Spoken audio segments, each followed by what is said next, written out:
जय हिंद, नमस्ते, वंदे मातरम। साथियों, गुड मॉर्निंग। आप सभी लोग देख रहे हैं समाधान स्टडी और आप सभी का स्वागत है समाधान स्टडी के यूट्यूब प्लेटफॉर्म पर।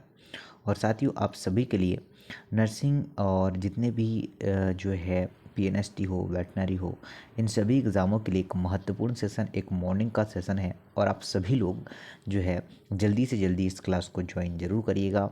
आपके लिए प्रीवियस ईयर के पेपर के अकॉर्डिंग सारे क्वेश्चन सेट किए गए हैं। और ये जो लेवल होगा, ये ना ही ज़्यादा जो है डिफ़िकल्ट होगा, ना ही ज़्यादा आसान होगा। जो आपके एग्ज़ाम में क्वेश्चन नॉर्मली पूछे जाते हैं, उन्हीं एग्ज़ामों को लेकर ये बनाया गया है। तो चलिएगा, आप लोग जुड़ जाइएगा इस बेहतरीन से सेशन में। और सभी लोग जो है सेशन को शेयर भी करना है। अगर आप लोग सेशन में नए हैं तो चैनल को सब्सक्राइब करना। चलिए देखिए साथियों, आपके स्क्रीन पर पहला क्वेश्चन आ चुका है। और पहला क्वेश्चन क्या बोल रहा है, एक वर्णांध व्यक्ति के बारे में पूछा गया है। तो देखिए क्या क्या ऑप्शन आपके समक्ष रखे गए हैं।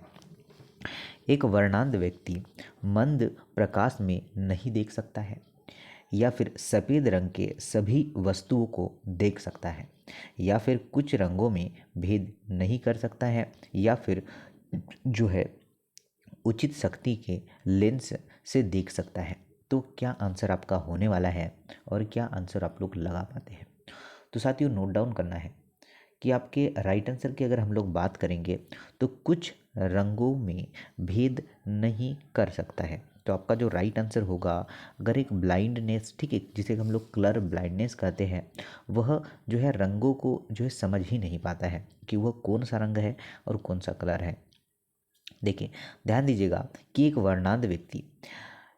वर्णांध व्यक्ति सफ़ेद रंग को सभी वस्तुओं को देखता है, मतलब सफ़ेद रंग की सभी वस्तुओं को देखता है। एवं वर्णांध व्यक्ति को लाल रंग, हरा रंग पहचानने की क्षमता नहीं होती है। इस रोग में मुख्यतः पुरुष प्रभावित होते हैं और स्त्रियां इस रोग की वाहक होती है। तो ये ध्यान रखना है। काफ़ी अच्छी जो है चीज़ें आप सभी को दी जा रही है। साथियों, बढ़ेंगे आगे और नेक्स्ट क्वेश्चन की बात करेंगे कि निम्नलिखित में से किस अणु के 1 ग्राम से सर्वाधिक एटीपी एटेनिन ट्राइफॉस्फेट का निर्माण होता है? तो प्रोटीन होगा, कार्बोहाइड्रेट होगा, वसा होगा, या सभी में समान मात्रा में? क्या हो सकता है, जरा आप लोग बता पाएंगे? तो साथियों, नोट करना, वसा आपका सही आंसर होगा। ठीक, क्या होगा, वसा अगर हमने लगाया है तो हमारा क्या होगा, राइट आंसर होने वाला है।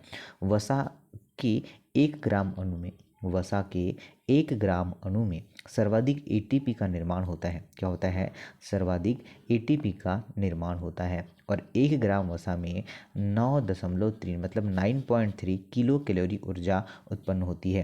कितनी? 9.3 किलो कैलोरी ऊर्जा मुक्त होती है। और सामान्यतः एक वयस्क व्यक्ति में कितना 20 से लेकर 30% ऊर्जा वसा से ही प्राप्त होती है। ठीक है, और शरीर को ऊर्जा प्रदान करती है। तो ये ध्यान रखना, काफ़ी अच्छा क्वेश्चन है और काफ़ी बेहतर सा क्वेश्चन है। आगे बढ़ेंगे, देखिएगा, बोला है कि विद्यालय में रखने के बाद, क्या बोला है, विद्यालय में खेलने के बाद रामू को अत्यधिक थकान महसूस होती है। तो निम्नलिखित में से कौन सा तत्काल ऊर्जा देने के लिए, हाँ, जो है मतलब तत्काल एनर्जी दिया जाता है? ये क्वेश्चन तो आसान है साथियों, आप सभी लोग बना लेंगे। ठीक है, आपका ग्लूकोज, पानी, भोजन, दूध या फिर जल। तो आपको तत्काल इंस्टेंट एनर्जी अगर चाहिए, आपने देखा होगा जब आप लोग जो है आपको फीवर आ जाता है, या फिर जो है किसी का एक्सीडेंट वगैरह हो जाता है, तो उन्हें तत्काल जो है ग्लूकोज अगर, या फिर आप लोग कभी भी नॉर्मली हॉस्पिटल अगर जाते हैं तो आपको तत्काल जो है एनर्जी के लिए ग्लूकोज ही चढ़ाया जाता है। ठीक है, C6H12 जिसे O6 जिसका अणुसूत्र होता है। ठीक है, देखिए, बोला गया कि ग्लूकोज जो है सबसे सरल कार्बोहाइड्रेट है और इसका सूत्र की बात करें तो C6H12O6 होता है। और यह जो है आपका, ठीक है, इसके बारे में बोला गया है कि यह सजीवों की कोशिकाओं के लिए ऊर्जा का सबसे मुख्य स्रोत होता है। तो ये ध्यान रखना है, अच्छा क्वेश्चन है। साथियों, आगे बढ़ेंगे और नेक्स्ट क्वेश्चन की बात करेंगे। दिए गए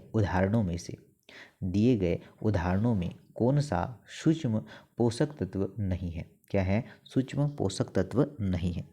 फास्फोरस होगा, या फिर आपका आयरन होगा या फिर आपका मैग्नीज होगा या फिर आपका जिंक होगा? चलिए बताइए। सभी लोग जो है आंसर करके बताना है कि क्या आंसर होने वाला है। तो साथियों नोट डाउन करना कि दिए गए जो है उदाहरणों में से कौन सा जो है सूक्ष्म पोषक तत्व नहीं है। तो जो आपका फास्फोरस है, ठीक, क्या आपका जो फास्फोरस है वो क्या है साथियों, आपका पोषक तत्व नहीं है। क्या है? पोषक तत्व नहीं है। तो आपका जो राइट आंसर हो जाएगा वो ऑप्शन नंबर ए होगा। फास्फोरस सूक्ष्म पोषक तत्व नहीं है, यह दीर्घ पोषक तत्व है जो कि हड्डियां है, दांतों है, संयोजी ऊतकों का मुख्य रूप से पाया जाता है। ठीक है, कैल्शियम और फास्फोरस की बनी होती है आपकी सारी हड्डियां, ये भी हमें आप लोगों को बताना चाहिए। देखिए, इडली और डोसे का घोल खाली स्थान के रूप में प्रयोग होता है। क्या बोला है? इडली और डोसे का घोल खाली स्थान के रूप में प्राप्त होता है। तो देखिए आपका आतपन या फिर किण्वन या फिर आपका अचार या फिर आपका होगा जो है ताज़ा। बता सकते हैं क्या आंसर हो सकता है। तो नोट डाउन करना सभी साथियों को, ठीक है, सभी साथी नोट डाउन करिए। क्या आप सभी साथियों का आंसर आ रहा है ऑप्शन नंबर बी, क्विंडवन? ठीक है, क्या राइट आंसर होगा आपका? क्विंड one is the right answer. मतलब ऑप्शन नंबर डी अगर आप सभी ऑप्शन नंबर बी अगर आप सभी लोगों ने प्रयास किया है तो ये बिल्कुल सही आंसर है। इडली और डोसे का घोल, इडली और डोसे का घोल क्विंडवन के रूप में प्रयोग होता है। किस रूप में? क्विंडवन के रूप में प्रयोग होता है। यह इष्ट कोशिकाओं की वृद्धि, यह इष्ट कोशिकाओं की वृद्धि कारण तैयार होता है और इसमें इष्ट कोशिकाओं द्वारा अवायवीय शोषण किया जाता है। क्या किया जाता है? अवायवीय शोषण किया जाता है।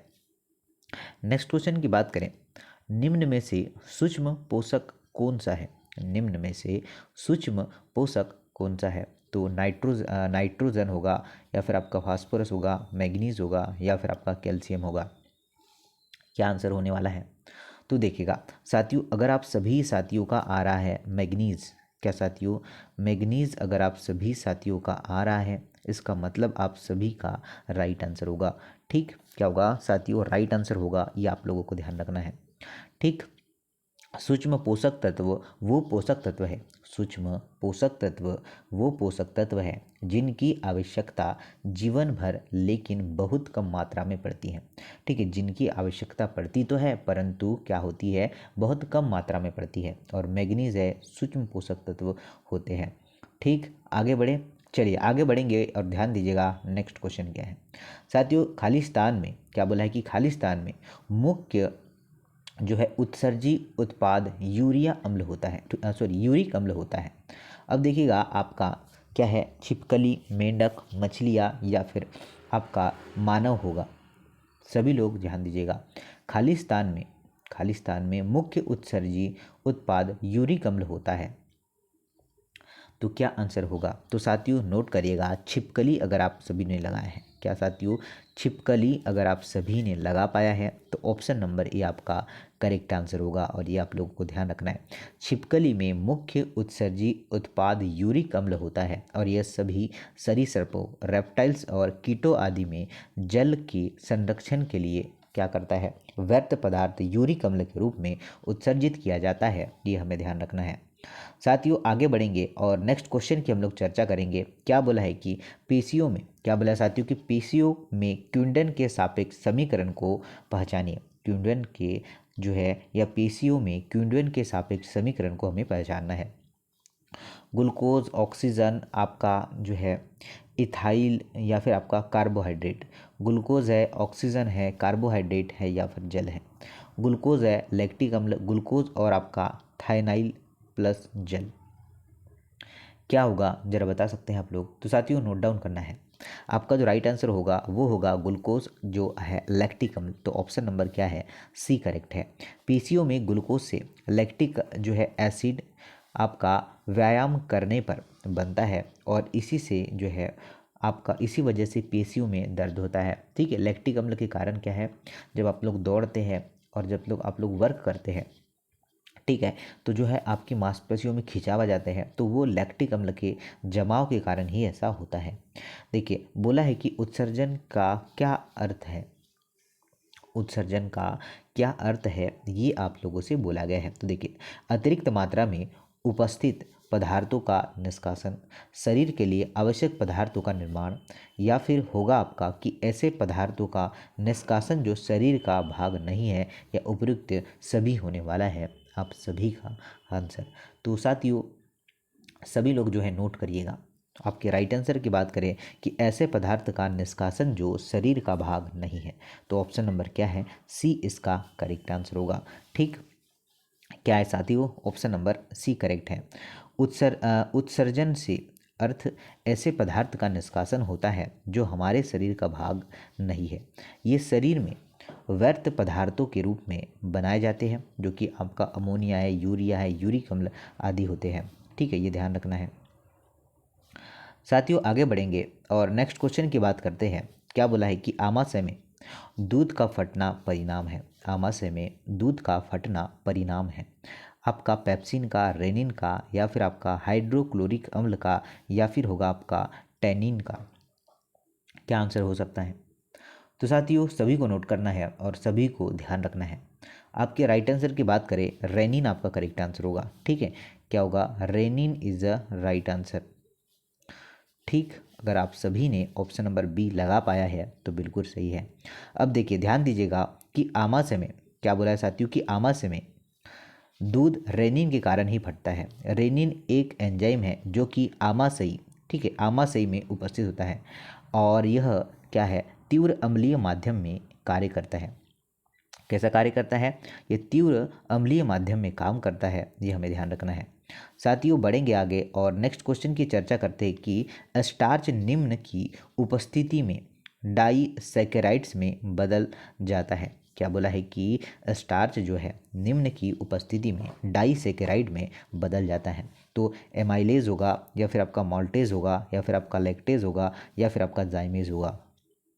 क्या आंसर होगा ये आप सभी लोग बता सकते हैं। तो साथियों सभी को नोट डाउन करना है। अगर आप सभी साथियों का आंसर आ रहा है क्या एमाइलेज, क्या साथियों एमाइलेज अगर आप सभी का आंसर आ रहा है मतलब आप सभी ने बहुत ही बढ़िया प्रयास किया है। ठीक है, स्टार्च जो है आपका एमाइलेज की उपस्थिति में डाइसैकेराइड में बदलता है।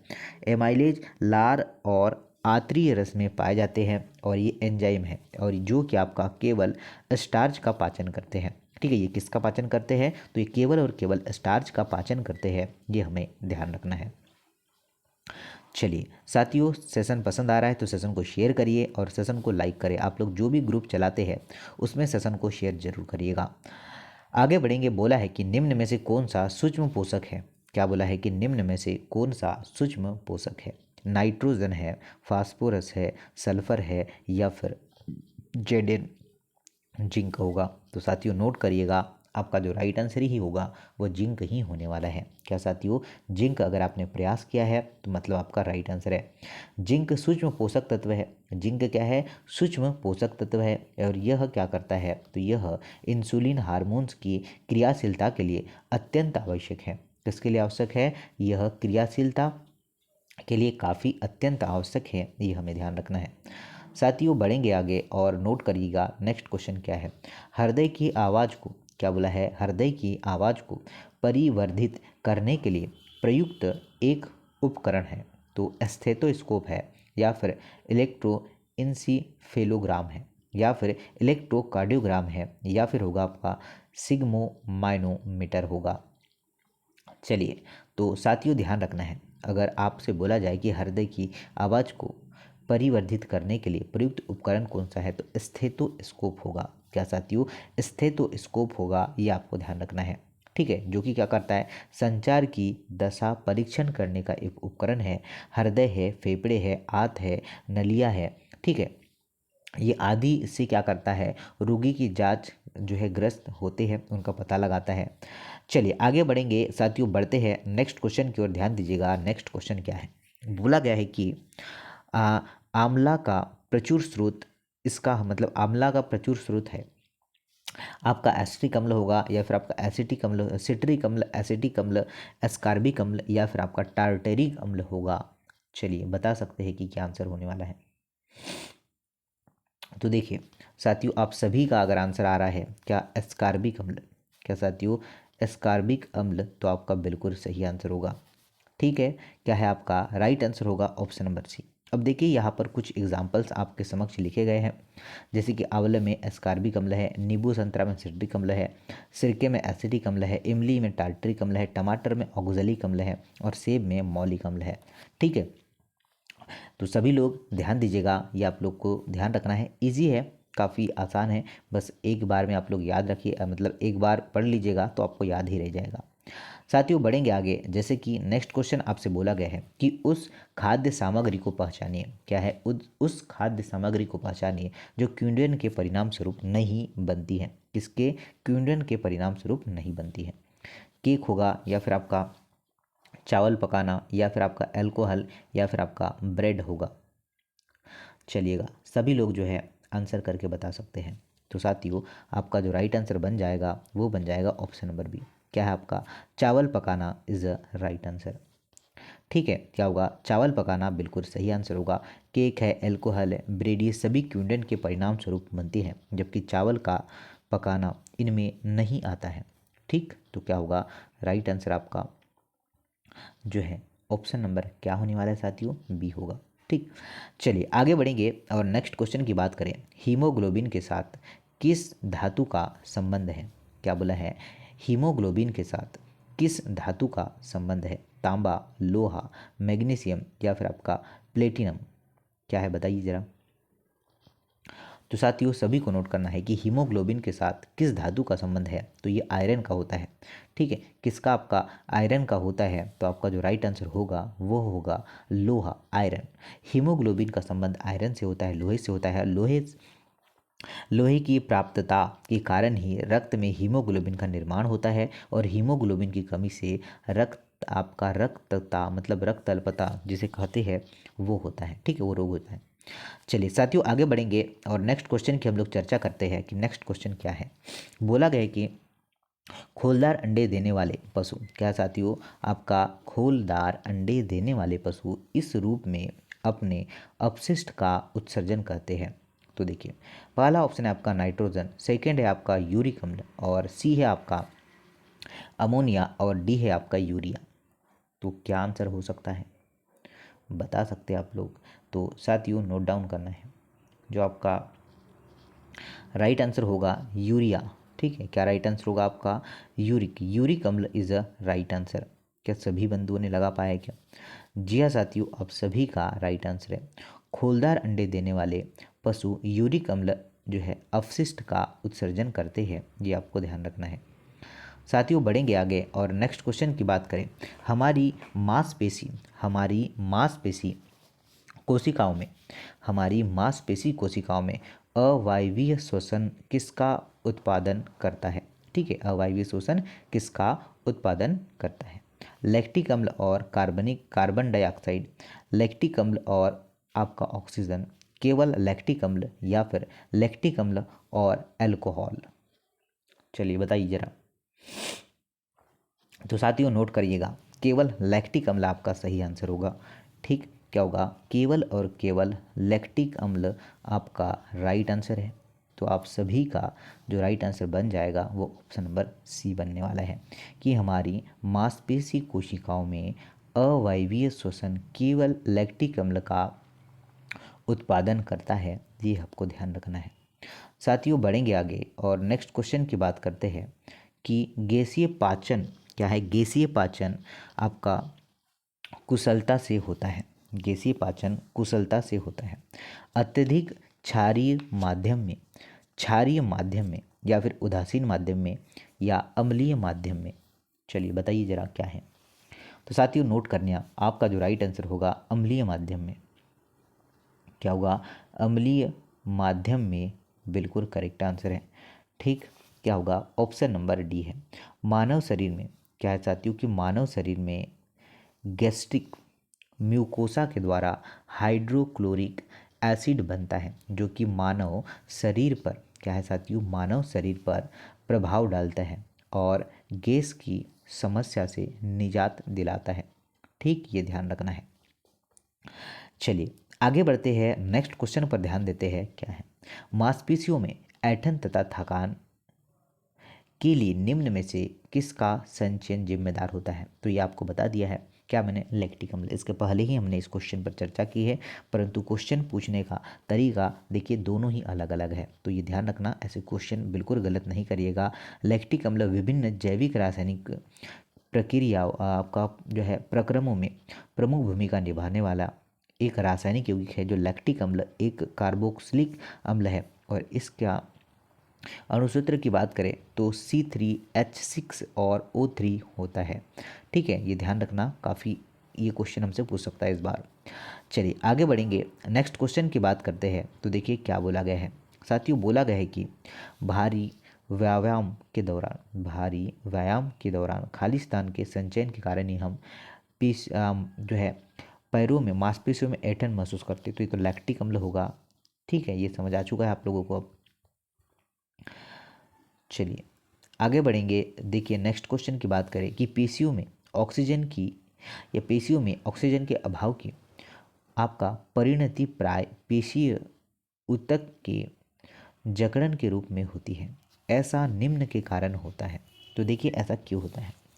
पायरुवेट का लैक्टिक अम्ल में रूपांतरण, पायरुवेट का ग्लूकोज अम्ल में रूपांतरण, या फिर ग्लूकोज का पायरुवेट में रूपांतरण न होना, या फिर पायरुवेट का एथेनॉल में रूपांतरण। बताइए जरा क्या हो सकता है राइट आंसर।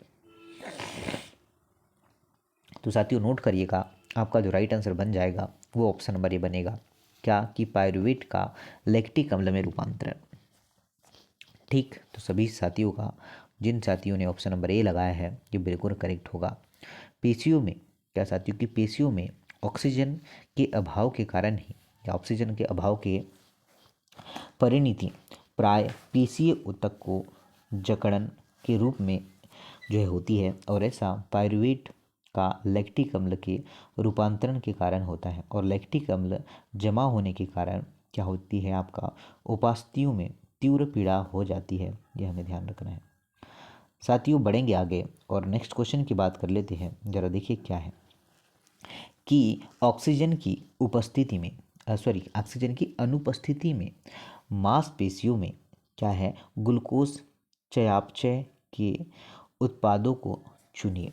तो पायरुविक अम्ल प्लस ऊर्जा, लैक्टिक अम्ल प्लस ऊर्जा, या फिर कार्बन डाइऑक्साइड प्लस अल्कोहल ऊर्जा, या फिर कार्बन डाइऑक्साइड जल और ऊर्जा। चलिए सभी लोग जो है बता सकते हैं क्या आंसर है। तो साथियों नोट करना, लैक्टिक अम्ल ठीक प्लस में ऊर्जा, तो आपका जो राइट आंसर होगा वो ऑप्शन नंबर बी होने वाला है। ठीक, जब कोशिकाओं के अंदर ऑक्सीजन की कमी हो जाती है उस समय उसमें आपका अनाक्सी शोषण होना प्रारंभ हो जाता है। इस दौरान शर्करा के अपूर्ण दहन द्वारा लैक्टिक अम्ल जो है 2 ATP एडेनिन ट्राइफॉस्फेट के बराबर ऊर्जा उत्पन्न होती है। इस प्रक्रिया में माइटोकॉन्ड्रिया की आवश्यकता नहीं होती है। चलिए, और यह क्रिया कोशिका के कोशिका द्रव में क्या होती है, संपादित हो जाती है, यह हमें ध्यान रखना है। साथियों बढ़ेंगे, विकार किसके बने होते हैं। क्या है, विकार किसके बने होते हैं। तो कार्बोहाइड्रेट के, न्यूक्लिक अम्ल के, या फिर अमीनो अम्ल के, या फिर वसा के। चलिए बता सकते हैं क्या होने वाला है। तो ज़रा नोट करिएगा साथियों, बात करें विकार की, किसकी बात करें विकार की, तो विकार बने होते हैं अमीनो अम्ल के। किसके बने होते हैं साथियों, विकार जो बने होते हैं वह अमीनो अम्ल के बने होते हैं। तो साथियों राइट आंसर की अगर बात कर ले, option number C correct answer होगा। ठीक, विकार अमीनो अम्ल के बने होते हैं और ये जो है काम अमीनो अम्ल वाले पॉलीपेप्टाइड्स है, जो कि आपका जैव जो है उत्प्रेरक का कार्य करते हैं। साथियों बढ़ेंगे आगे और नेक्स्ट क्वेश्चन की चर्चा कर लेते हैं कि मांसपेशियों में क्या साथियों के मांसपेशियों में ऑक्सीजन की कमी से क्रिकेटरों के मांसपेशियों में खिंचाव आ पाता है, इसका कारण क्या है। तो लैक्टिक एसिड पायरुवेट का लैक्टिक एसिड में जो है रूपांतरण, मांसपेशियों के खिंचाव पायरुवेट लैक्टिक अम्ल के एसिड के रूपांतरण के कारण होता है। ठीक है, चलिए नेक्स्ट क्वेश्चन की बात करें। मांसपेशियों में ऑक्सीजन की कमी से क्रिकेटरों में खिंचाव बनने का कारण क्या है? तो ये भी क्वेश्चन का आंसर वही होगा। क्वेश्चन बहुत अलग अलग प्रकार से पूछ सकता है, पर लैक्टिक अम्ल आपको नहीं भूलना है। आप लैक्टिक अम्ल याद है तो आप लोग बिल्कुल जो है कोई भी आंसर सही कर सकते हैं। चलिए देखिए नेक्स्ट क्वेश्चन नोट करिएगा। बोला है कि जब मांसपेशियों तक, ठीक है, मांसपेशियों तक ऑक्सीजन आपूर्ति पर्याप्त मात्रा में नहीं पहुंच पाती है, तो चलिए इसमें भी आंसर आपका वही होगा। ठीक है, समझ पा रहे क्वेश्चन? तो क्वेश्चन देखिए कितने बार, एक ही क्वेश्चन 4 से 5 बार आ चुका है, परंतु लैंग्वेज हर बार अलग अलग है, डिफ़िकल्ट है। ठीक है, चलिए इसका भी आंसर तो सी ही होने वाला है कि जब मांसपेशियों तक ऑक्सीजन की आपूर्ति नहीं होती है तब ग्लूकोज अपूर्ण दहन करता है, उसके परिणाम स्वरूप ही क्या होता है, लैक्टिक अम्ल का संचयन होता है। चलिए उसी प्रकार से आगे देखिए। बोला है कि जलीय जीव जैसे कि मछलियाँ नाइट्रोजन युक्त अपशिष्ट के रूप में उत्सर्जित करती है तथा पक्षी खालिस्तान के रूप में उत्सर्जित होती है। यूरिया, यूरिक अम्ल, अमोनिया, यूरिया, यूरिया अमोनिया या यूरिक अम्ल। चलिए तो बताइए, तो देखिए ज़रा नोट करिएगा कि जलीय जीव जो है, जलीय जीव जैसे मछलियाँ नाइट्रोजन युक्त अपशिष्ट अमोनिया, ठीक है, क्या होगा यहाँ पर, अमोनिया आएगा। अमोनिया जो है क्या करती है के रूप में उत्सर्जित करती है तथा पक्षियाँ जो है यूरिक अम्ल के रूप में, तो यहाँ तो अमोनिया आएगा, ठीक, और यहाँ पर यूरिक अम्ल आएगा। तो ध्यान रखना है, अच्छा क्वेश्चन है, बेहतर सा क्वेश्चन है। चलिए जलीय जीव जैसे मछलियाँ नाइट्रोजन युक्त अपशिष्ट अमोनिया के रूप में उत्सर्जित होती है, तो तथा पक्षी यूरिक अम्ल में खालिस्तान के रूप में मतलब इसके रूप में रूपांतरित होते हैं। तो ध्यान रखना, अच्छा क्वेश्चन है, बेहतर सा क्वेश्चन है। प्रोटीन का आकार को जो है कौन निर्धारित करता है? प्रोटीन में अमीनो अम्ल का जो है अनुक्रम, तो जी हाँ साथियों, आपका जो राइट आंसर है वो ऑप्शन नंबर ए ही होने वाला है। तो साथियों ये थे आज की आपकी महत्वपूर्ण क्लास और शानदार सी क्लास। आई होप आप सभी लोग जो है इसे सेशन को शेयर करेंगे, और जो भी साथी नए हैं, जो न्यू है, जो पहली बार समाधान स्टडी पर आए हैं, चैनल को सब्सक्राइब कर लीजिएगा। ठीक है, और वीडियो पसंद आए, क्लास पसंद आए तो लाइक करना, शेयर करना। ठीक है, थैंक यू वेरी मच, मिलते हैं नेक्स्ट क्लास में।